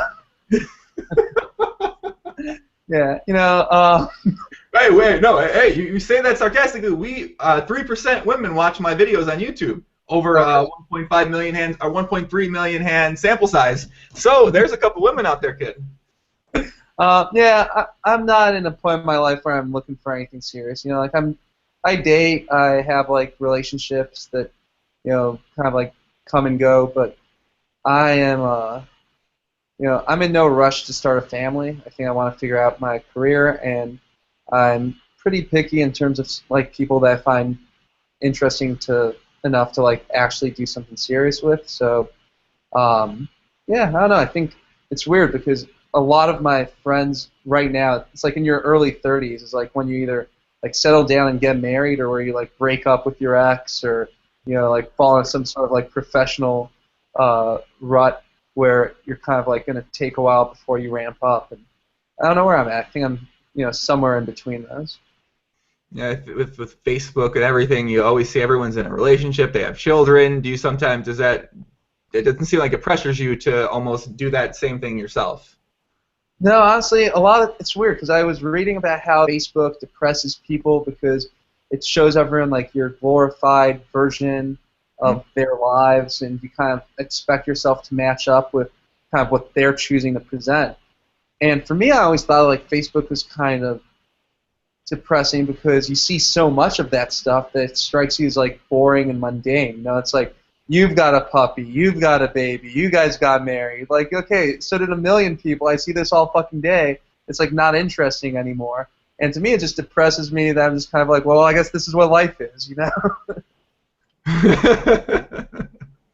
So maybe it's not. Maybe it's not. It's better to take the route that you decided to take, where you're kind of keeping yourself. I mean, it seems like you might be open to it if you hypothetically met the perfect girl, but that just may not have been the case yet. It doesn't have to be perfect. I've given some relationships tries that, just I'm open to them. They just didn't work out. But, I'm happy with my life. I've got friends. I've got, enough casual dating situations. They don't feel like frustrated. I've got, a job that I love. And, I just generally don't believe in, like, placing pressure on yourself to, like, want more. You should just have an open mind. And, that's how I feel about my work also. I don't expect more of anything than just what it is. And if I'm unhappy, then I'll try fixing things. But it's like I could wait another 4 or 5 years to get married, and it wouldn't even be weird, right?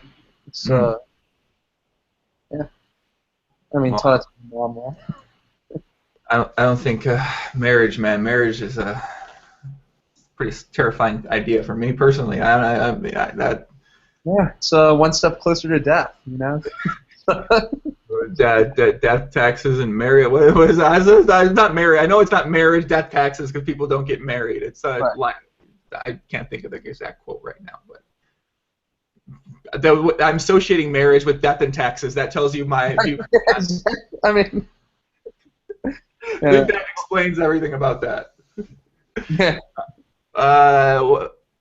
I was going to ask you about. I'm just genuinely curious because we talk a lot about poker lifestyle in general. A lot of people when they think about poker lifestyle, it's freedom, money. You can date all these women. You're like this fucking cool guy walking around. Hey, you want to play poker? You want to go on a date? Like, but as a lawyer, what's that like? Like to meet women? I think it seems like it'd be relatively easy in general to meet women. I mean, not necessarily ones you'd be interested in, because I can tell you. I imagine you would like to have a certain type of conversation with someone if you met them, and that might be slightly more challenging to find in another person. So, like, how do you is it like how does it work as being a lawyer in New York City? Like, it seems like it's like a TV show. You see all these TV shows about lawyers in New York City. Like, what's it actually like? Well, I mean, it's actually kind of weird because I try to bracket off from my love life as much as I can because. Yeah, I don't believe in dating in the office. I think it's like messy. I don't believe in dating, outside the office because most district attorneys and prosecutors, I don't think I could possibly have a relationship with. And then I'm always worried that if I play up the lawyer thing, I don't want to meet women who think oh, he went to Yale undergrad, Harvard Law School, and even if it's not like a gold digging thing, it's kind of like this weird prestige fetishization. And I basically try downplaying the fact that I'm a lawyer and my background, except for that, if I, I'll put on some dating profiles I have where I went to school, some I don't. And I found I've enjoyed the dates where I didn't put it on my profile more because I just put what I'm doing with my job. And then people who are interested in something that means a lot to me and I'm really passionate about, that's a good proxy for someone I'm going to get, along with pretty well typically. So I kind of think that it's really useful because I just think that what I'm doing is really interesting and that a lot of people find it interesting. And I also think it's a good way to filter out people who have massively different worldviews because if you meet someone who says oh, well, how could you defend those people, or just anything along those lines. I'm not judging them. A lot of people don't know what I know about the criminal justice system, don't have the same worldview as me, but like will indicate at least like, okay, this is not really compatible. So for me, it's I think that for a lot of lawyers, it's terrible in New York because the corporate law firms, they just work so much that they don't really have a social life. They're stressed out all the time. But my workload is pretty decent, and I just get to, date as much as I want, go out with my friends as much as I want, and yeah, it's fun. Looks like we got your brother in the chat, Jonathan. Shout out to your brother, man. What's going on, Jonathan? He's gonna call me out on all my shit now. Shout out to your brother for coming in the live stream, man, and leaving a little comment in here. So your brother, you mentioned he's in the corporate law. Is he dating a lot? Has he got more? He's got more fancy stories, the hookers, drug, the story, the story. Don't believe that for a second. I'm sure you're listening. He is definitely way busier than I am. I think that for how much work he's got, he gets out there socially and dating like a lot more than I would have expected. But he's not exactly like partying it up or going out as much as I am. He's got to get out. I keep telling him. Epicurus says, chat about Rap Genius. So Rap Genius, one of the coolest sites that exists right now if you like rap music, which I do. Rap Genius, for you guys who don't know, it's this website. You go there, it has all the songs. It basically explains the lyrics. Your brother is a legend. He loves hookers in the chat. Well, we take that from it. Mom, don't believe it. Don't believe it. Take that for what it's worth, guys. In exclamation points, all caps, with 3 exclamation points right now. So, yeah, Jonathan's a better fit for the poker lifestyle. I am out. I'd be curious. Just kidding. Now he's saying just kidding. We're going to delete that comment so we just have the I love hookers part staying. But okay, Rap Genius, it's a great site. It deciphers basically what lyrics mean, brings up a little cool annotation on the side that pops up. What was your involvement in that? Like, how did you, what was your role? Did you start the site? Was you co-creator or what? Yeah, I mean, I co-created the site and left before it ever blew up into anything. So a few friends of mine, Tom Lehman, Alonzo Corey, and Mahmoud Mogadam. Mahmoud and I were never like super tight, but I knew him from college, and Tom and Alon and I were like best friends, and we were living together. And Mahmoud and Tom came up with the idea for the site, and then we all started collaborating on it. So we started having a lot of other friends from college also helping out on the site, and a lot of people contributed a lot. I don't know what percentage I did, in terms of the content, but definitely for the first few months I was doing like a shit ton of the content, and for the first year I'd say I was like the biggest content producer. I was also involved in the business decisions. I went on strike. The company was called Rap Exegesis, and I was just like, fuck this, I'm not working on such a lame name, and we changed it to Rap Genius, which I think was a great move. But after about a year, maybe year and a half of working on it, the other guys I started with, they were just like not happy with their jobs or unemployed, and they were like, let's work on this full time. And that was when I was in law school, still playing poker, and the site was still very small. I had a few thousand users a month or something like that.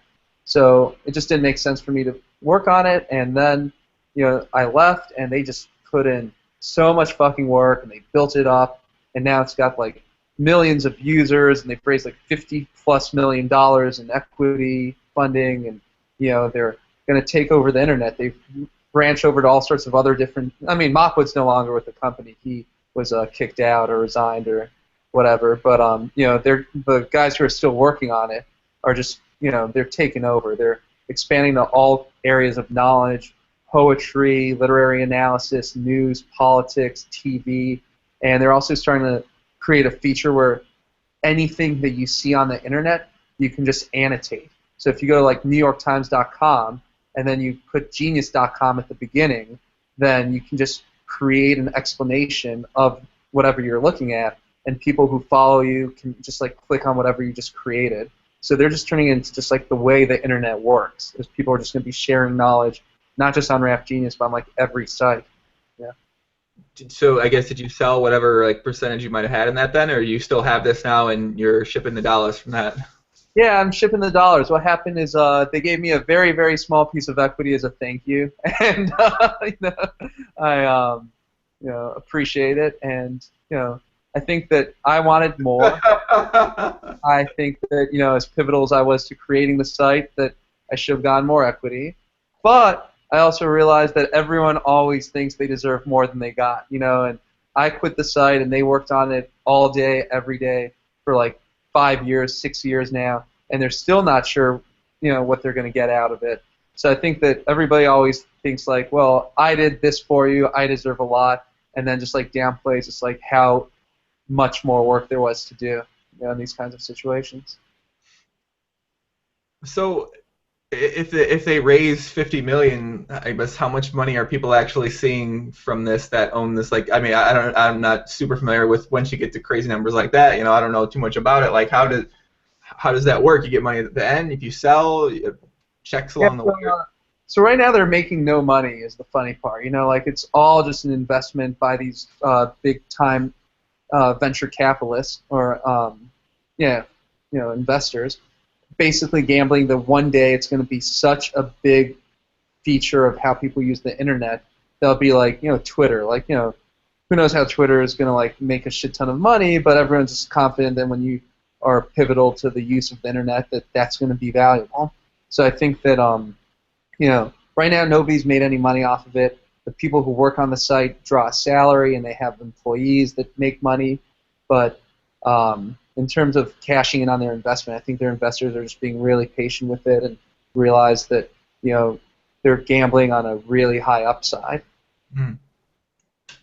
Looks like we have another one of your coworkers in the chat here, Felipe Garcia. This podcast is epic.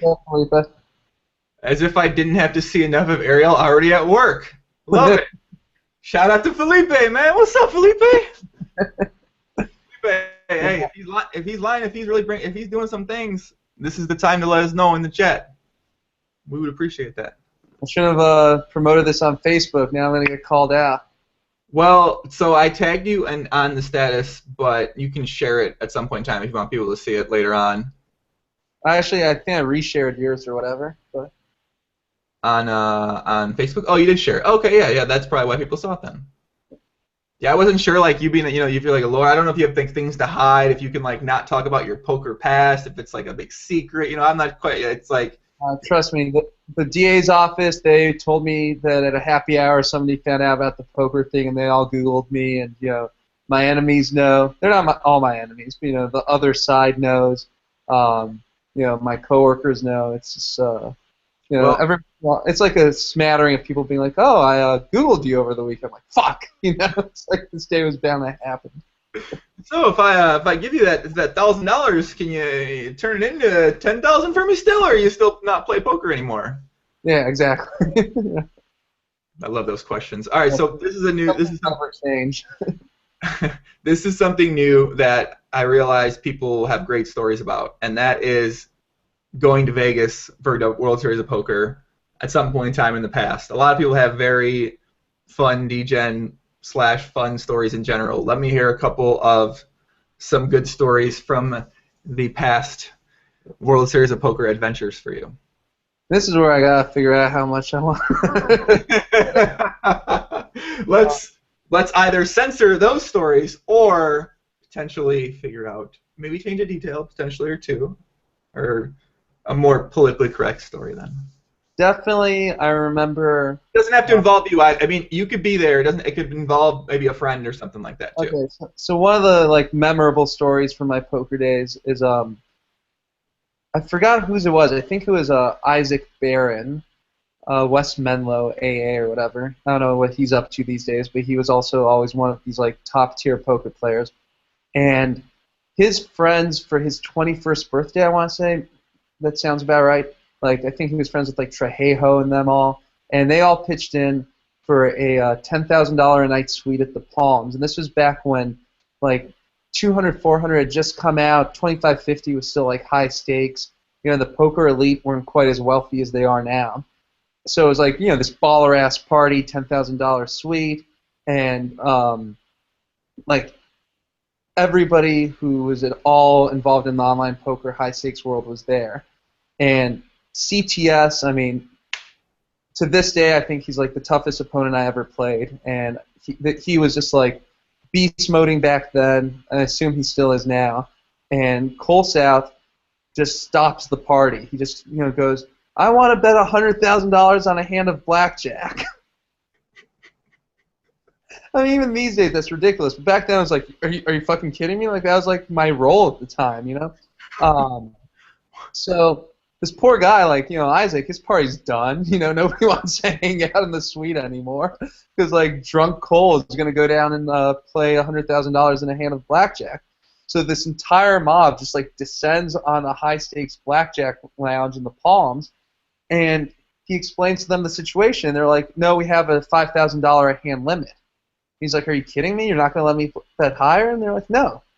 So he says, all right, well, I'm sure the Borgata will be more accommodating. So everybody's like scrambling for cabs. Everyone's trying to get in the, hail limos and shit. And we all head over to Borgata.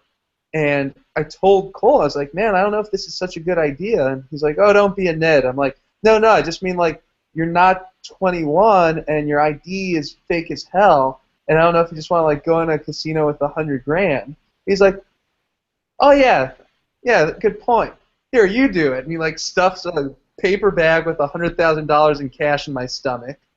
And everybody's just, like, following us to go to the high-stakes room, and I'm playing blackjack, $10,000 a hand in, like, 3 spots. In this, like, weird, I'm, like, a surrogate baller for this guy who's, like, really the money behind the money. And I had, like, I think Empire Maker took like 5%. Like, some people want some action, and I was basically told, like, play till you make $100,000 or lose $100,000. And it was like a medium shoe for a while. So I was playing like $30,000 a hand for like a very long time, and I ended up busting the money. But by the time I was done, like, I checked in with my comp card, and the Vegas hosts were like descending on me. And the next time I came to Vegas, I had like a free suite with like free food and drink and all their properties and limo rides around town. And then the next time I came, they gave me a slightly less nice suite and less free food. And eventually they realized, like, I was still playing a decent amount of blackjack, but they're like, whatever happened that first time is not what this guy's about. But I'll never forget that. Just like $100,000 in cash stuffed in my stomach. And just like me getting to like pretend to be playing blackjack with it. Did you mean the Bellagio or Borgata? Oh, that's in Borgata? Yeah, I meant Bellagio. Sorry. You know what? Interesting. So one of the other stories we heard recently was a story about CTS running naked through a place in like Canada or New York or something like that. So CTS didn't tell us these stories when we had him on. These weren't the stories he shared. We got to really ask him about these stories. Yeah, Cole, he's a laid back guy, and I think he's he's a pretty normal dude, but he definitely, first of all, he was like baller before anybody else was baller, and I think he was also just a little bit more of a party animal. I mean, we all were, it was our early 20s in Vegas, and now we're all like grown-ass men. All right, give us one more story because that one was really good. So now we gotta. I know we gotta. I think we love stories. That's what we like hearing. We like hearing these fun, entertaining stories of things that. So one story that comes to mind is my junior year of college. I had finally built my bankroll back up. Like I'd made a decent amount of money. In college I was just terribly irresponsible, and my brother knew that I was like making money. And well, I guess like the preface is like the classic me going broke story is that I was going to Foxwoods every single day for the summer after my sophomore year, like sneaking into casinos, playing with my entire roll in front of me at 5-5, uncapped buy, no limit. And I was making a ton of money, and then at the end of the summer I just lost like $6,000 on one hand on a bad beat. And I'd been playing like 40 hours straight, and I'd been playing every day for months. Like I just play, drive home, pass out, wake up, drive to Foxwoods, play, and that was like my life. And I couldn't take it. I was just like so tilted by this huge loss of my bankroll that it was like 7 a.m. or some shit like that, and I go to the roulette table. I just plopped down some like random big amount of money on roulette and bet. I always tell the story one way or the other. I can't remember what color I bet on, but I bet on like black, and it came up red. And I was like, here's some more random amounts of money. Black comes down red. And I just start betting more and more and more. And it comes down red 9 times in a row. And next thing you know, I'm just like flat broke. Like, an hour ago I had a lot of money to show, for all my months of work. And now I had $0. Like literally zero. Not even in the bank. So I'm sitting there just completely like empty, mortified, completely shell-shocked. This idiot pit boss comes up to me. He's like, dude, you should have started betting on red. I've been here 35 years. A color like that goes hot, you got to run with it. And it was like the most infuriating moment of my life. And I looked at him and I was just like, dude, I'm fucking broke. I don't need to be lectured to by some moron right now. Like, why are you telling me this? And I walked home, or I walked to the little, what do you call it, deli that was in the poker room back then. And I wanted a cookie, but they were like 75 cents. I only had 50 cents on me. And I was like, you gotta be shitting me. And I wanted this guy I'd been playing poker with for like months, who thought I was like the next like a Stu Unger. He's this like old grizzled poker pro, and he was always talking about what a phenom I am. I was like a terrible nit, but like, he just didn't know anything. And I had to like borrow $20. He's like, geez, kid, I thought you were strapped. And I was like, no. Buy my fucking cookie. And then, this part I'd forgotten about actually until I met up with a friend of mine recently who I was friends with back then. But I actually had a hotel room at this like Twin Towers Lodge that's like a mile and a half down the road. And I pass out in the hotel room, wake up, and I figure I'll walk to Foxwoods to get a steak and maybe keep playing. And as I do that, I realize I have like a bunch of $1 chips in my pocket that I like, always kept it for tips and stuff like that. And I realize like this is literally all the money I have in the world. I just start flinging it down the side of the road just in like absolute anger and like, are you fucking kidding me? And at that point, as I'm doing this BMW pulls over, and it's this guy I played with every day who was this like donk young player who was like way worse than me, but he was the other young player that was there every day. He's like some spoiled rich kid in a BMW. It's like, hey, how's it going? I was like, I wanted to murder him. He's like, what are you doing walking to Foxwoods? And he gave me a ride, like chipper. I just remember just wanting to strangle him. It was like one of the most infuriating days of my life. But yeah, so long detour. The one last story I'll tell is that my brother, he knew all about this. He knew that I'd been going broke. And my junior year summer, I was staying with him in D.C. and working an internship. I was also starting to do well at Sit and Goes and making money. And for 4th of July weekend, I was going to go to the Borgata, not the Bellagio, actually the Borgata in Atlantic City. And I was going to play some, like, I finally knew about bankroll management. I was going to play like 2-5 or, 5-10 tops. I had like a $24,000 bankroll, and, I sit down, I'm playing some 5-10, and this guy I'm sitting next to, he's like, holy shit, you got to grab a seat at that table. That's the worst player you'll ever see in your life. So I like scramble over to the table. I sit on his left, 25-50 no limit. I'm like, well, here we go again. I'm going to be broke. I had like $30,000 to my name at the time, and I just was like, well, been broke before. We're going to do it again. And this guy was like literally the worst poker player to this day I've ever played with. He literally played every single hand for like 8 hours straight, except for one time he folded pre-flop, and we were joking that I can't even be like 2-7 offsuit because we've seen him table that. He limped in the small blind. I had aces one time. I just made it $1,500. He called. He check called like 1,000, check called 1,000, check folded. It was like so insane. And after like 8-9 hours, he just goes home. He's like, I'm leaving town. I'll never see you guys again. I'm like, you know what? I've made $23,000 in like 8 hours. It's so much more than I could have possibly expected. I'm just going to go celebrate 4th of July back in D.C. It was supposed to be a Monday. It was a long weekend.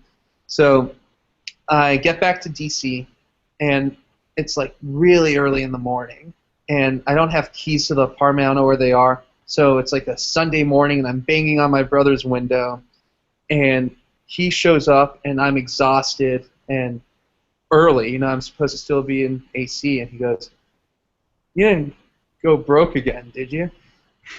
And I'm like, "No, I made $23,000. I took a limo home." And my brother lives in this kind of like, gentrifying but still kind of poor neighborhood.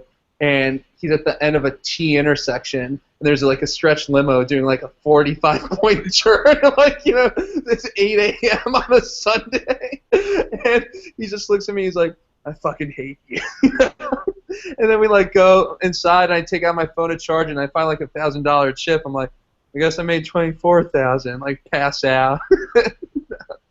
And that was basically, that was like the bankroll boost that kind of propelled me to everything else. I just felt, Okay, that one did it. This was the time, huh? yeah, God bless him. Well, I'm glad to know that you were a degenerate just like everyone else kind of starts off in their live poker career. I think everyone started off as a live degenerate that started playing live poker. Yeah, exactly. If you start off live, you were probably not that smart about poker or bankroll management, and yeah, took me. I definitely agree. Well, we'll keep you. I know it's getting late there. We'll keep you. We're gonna ask a couple more questions. We'll get some questions from the people in the chat, and then we'll wrap things up. Okay? Sounds good. So, guys in the chat, I know we're on a bit of delay, but ask some questions if you have them. I'll pick out a couple of the best ones, and that's it. Yeah. What did someone say? Ariel, you were the one. Lemson, what's up, Lemson? I don't think I've ever seen you before. Lemson, Ariel, you were the one that made like $30,000 off blackjack ultimate bet, right? Yeah, you made a video before where you were playing blackjack in one of your videos, right? Okay, so that's two different things. One is that I made an instructional poker video once where I didn't have many tables going, so I just had like some high stakes blackjack going on in like the bottom right corner, and it was really funny because like when I had tough decisions, you could see me just doing whatever in blackjack, and I was like obviously like not even paying attention and making terrible moves. So a lot of people would watch the video and just watch the blackjack and be like, "How the fuck did you just do that with $500?" But my UB blackjack story is that when everyone got their refunds from Ultimate Bet, I did not get scammed for much money. So I had like $550 in my UB account when I got my refund. And I had previously told my friends, like, if I play online blackjack, I owe each of you guys like 10 grand because I just got to stop. But then I have like $550 in an account. You can't play poker with that, so what the fuck else was I going to do with it? So I was with Emil, White Lime, and Krantz, and they were the two guys who I had these bets with. They're really just commitment mechanisms with. And I begged them. I was like, "Let me out of this." And Emil was like, "Yeah, I don't fucking care. It's $500." And Jay insisted, "Only if you let me take half the action." So we actually got down to like $25, $50 at one point, and we were playing with like half of our bankroll on any one bet. And then we just went on the craziest fucking run where like 20 minutes later we were like, okay, if we get to 15 grand, we're done. We're just gonna call it quits. That's a win. Like we can't play forever. We get to 14,500. We bet 500. We have to double. We win, so now we're at 15,005. So we're like, you know what? Let's just take that $500, see what we can run it up to. We'll never dip below 15,000. I mean, people have told themselves crazier things. I was like, yeah, we definitely won't go down to below our baseline. I've never done that before, but we told ourselves that we would not dip below 15 grand. We would take that $500, and then we ran that up to another like 19,000 in like an hour. And there were crazy bets that we made that made no sense. Within an hour, we had turned from a low of $50, we got it up to $34,000. And as we were discussing, like, when are we going to quit? Ultimate Bet notifications pop up like 7 or 8, and everything else shuts down. And there's like 7 windows that say your account has been shut down due to suspicious gambling behavior. I was like, you gotta be shitting me. And the same thing had happened with Sean Deeb when he made a ton on Ultimate Bet Blackjack. He was making like 100 grand in UB Blackjack, and they shut his account down when he emailed them. It was because they suspected him of card counting. I mean, they were really that stupid. How Yeah, like they have continuous shuffle. They're the ones running the software, and if you catch like a hot streak, they shut your account down. So I had to email them and be like, "Can you please stop being morons about this?" And they unfreeze my account. And then I had a bankroll on UB just when everybody was playing all these like high stakes games again because everyone got their refunds.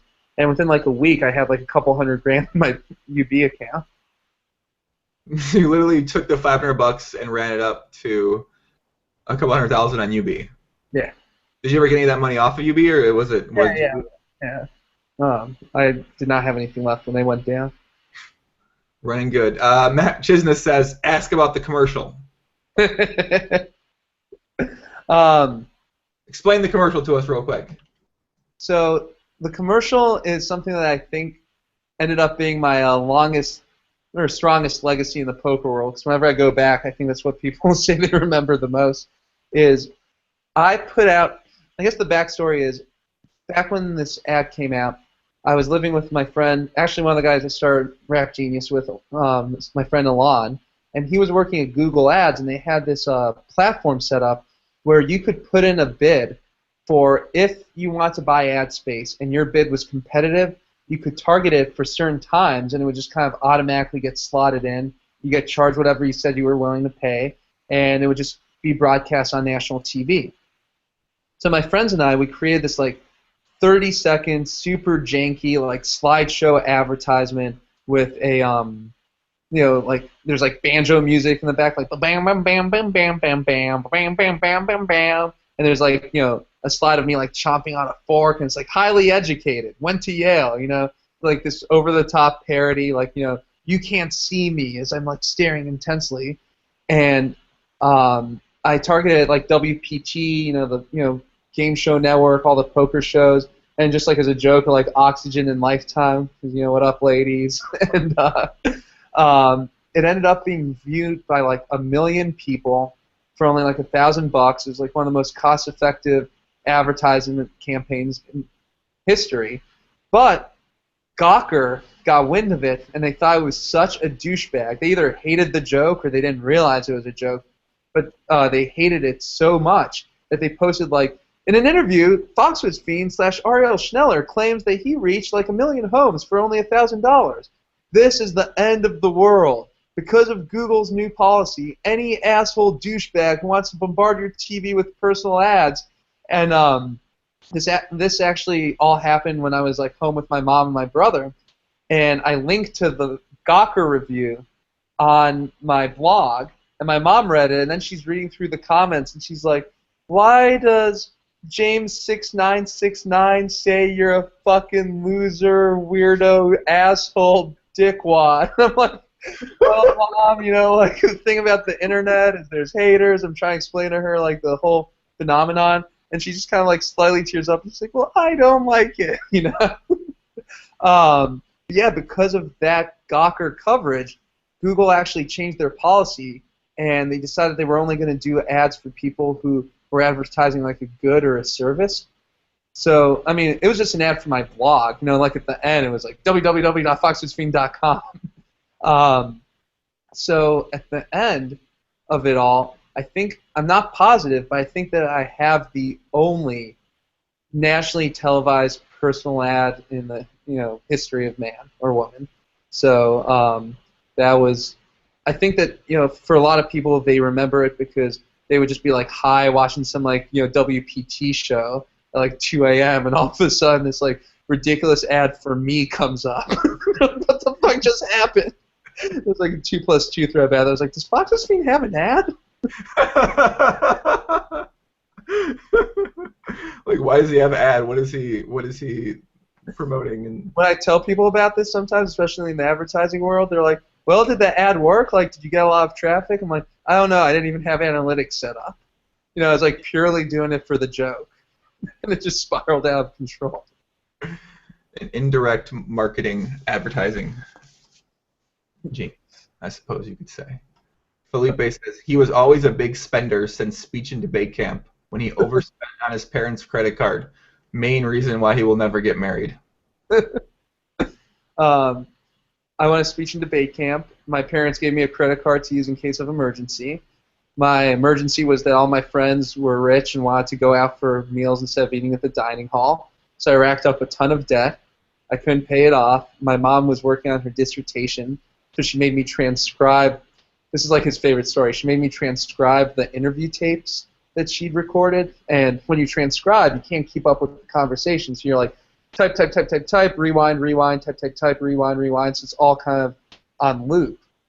And my mom's topic for her dissertation was the effect of divorce on people's long-term views of relationships. So there's a lot of people very bitter about love and relationships, complaining about their like cheating husbands or how people change and other people don't change with them. I'm like, wait, I'm not sure I quite get that. Let me rewind. Oh, and everything's a joke. Life's a joke. He's a cheater. You can never trust any. He's a cheater. You can never trust any. And that was like the last few weeks of my junior year of high school, summer. So, yeah, oddly enough, I did not have a relationship for a decade after that. I love you, Mom. You couldn't have known what it would do. Don't beat yourself up. So your mom is the reason why you didn't get married, as you're saying. So when your mom asks you right now, why aren't you married with kids, you point back to this time back in junior year of high school and you say, listen, Mom, I listened to these hours of audio and it just fucked me up for life. Yeah, I think that's the easy story. The real story is probably that I was just like full of myself and self-absorbed, for a while anyway. No. It happens. Last one before we're gonna go. Nonstop says 200, 400 weed brownies story. Obviously, that's the infamous story with Emil and Jay. And you're in that video, right? I am in that video. So give us that, and then we're gonna wrap things up with you here. So it was summer of 2007. It was my first summer living with Jay and Emil and Brian, and we were playing some No Limit Hold'em, 200, 400. I had a small piece. This was the summer where I didn't really have much of a role yet. But I basically, I used to smoke weed growing up, but I quit years before this happened. But we had some brownies. I, ate more than I should have, and I basically got a lot higher than I was expecting. And all of a sudden, this guy we were playing at the time, who was, we had his number. We were taking a lot of money off of him. He starts sitting in against us, and things are going fine. And then for some reason, Jay decides to limp re-raise 6-8 offsuit. I'm like freaking out. I'm like, what are you doing? What are you doing? This is stupid. This is stupid. And he's like, hi. And he's like, trust me. And the other guy raises, and we limp re-raise. I'm like, what are you fucking doing? I'm freaking out. Flop comes down Queen 8-2. We both check. It comes another 8, so we have trips. The guy checks. We put in a bet. He check raises. We're like giggling hysterically. I'm higher than I've ever been. I'm like short of air. I'm like giggling and like narrating the hand in this high-pitched celebratory monotone. Like, oh my God, if he ever sees this, we're gonna own his soul for the rest of his goddamn life. I'm just like completely losing it that Jay's idiot-ass play is working out. He check raises us, and we just know we're gonna take all of his money. We get it all in. Then he shows us that he has King Queen, so he's got Queen 8-8-2. He's got King Queen. We realize he's got 2 outs. We like briefly pause. The river gets dealt. We scoop the hand. We laugh hysterically. We can't believe it. We're like celebrating. Jay, it's late at night. Jay yells, "Go wake up Emil! Go wake up Emil!" Because we just want to tell people what just happened. And what people don't know is that we were definitely too high to be playing, and ended up losing like a lot of money that night. So you actually didn't win money that night. You actually lost money. Yeah, it was not a good idea. Well, I think most people thought you won money from that video because they watch it and that video ends, and I guess we don't see the last part of it. Exactly. Yeah, unfortunately, we kept on playing. I guess he got the last laugh in the end. That session, but probably not in the long run. The specific player you were playing against that specific time. Yeah. Your brother says, why do you laugh so high-pitched in that video like an Ewok? I was just freaking the fuck out. That's all I got to say. All right, man. We're going to wrap things up. Ariel. All right. Thanks for coming on. I appreciate you coming on. You told some great stories. You explained more about law to probably most of us than we've known. And we wish you a lot of success in what you do. is going to be. I wish that you could. I wish you were blogging about it because I'd love to read about it, but unfortunately I don't think you can blog about some of these things that you're experiencing on it. Yeah. Fairly often basis. If people want to follow you on Twitter at FoxwoodsFiend, and if they have a question for you potentially, if they want to potentially employ your services, get in touch with you on Twitter. The best place. I can't take on my own customers or my own clients. I can only represent the people who are poor and can't afford an attorney. But if any of you guys have any questions, feel free to tweet at me or whatever. I do miss being part of the poker community. It's just kind of like a weird, crazy world, and a lot of interesting, awesome people. And thanks a lot for having me out. It was nice to connect to that. No problem, man. Much love, man. I'll talk to you. I'll talk to you later, guys. In the stream, I'll be back streaming tomorrow on Twitch probably. So. Right. I'll see you guys later. Take it easy, Ariel. Yeah, you too, man.